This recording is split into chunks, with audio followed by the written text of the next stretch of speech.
Hey everybody, KC here. So there was a story I was just reading in Glossy about how a number of retailers have gotten together to form something that they're calling the Mitigate Racial Bias in Retail Charter, which is described as a coalition pledging to create an environment that is more welcoming at retail for people who are Black, Indigenous, and people of color. There's an acronym for that, BIPOC.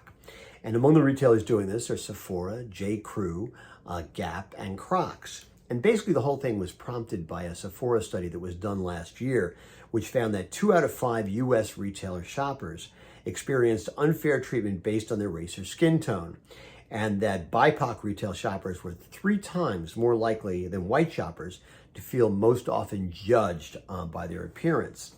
Well, frankly, in a lot of ways, it's about time. Every retailer, as far as I can tell, should be supporting this kind of effort. I keep thinking about the Black customers at that Top store in Buffalo, the place where they shop, and where I'm sure they'd like to continue to shop is one where they know people were targeted and killed because of their skin color, because they were Black.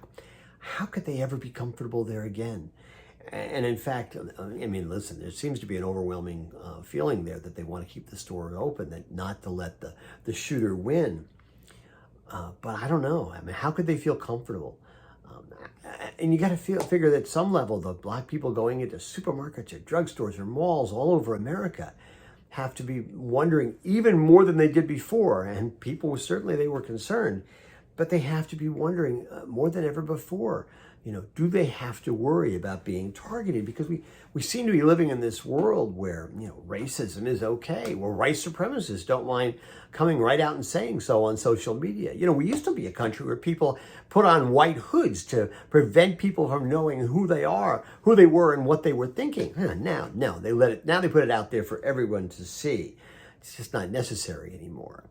Scary times, scary place. I'd like to think that retailers can mitigate racial bias, but I have to be honest, sometimes I think we're way too far gone. Anyway, that's what's on my mind this morning, and as always, I want to hear what's on your mind.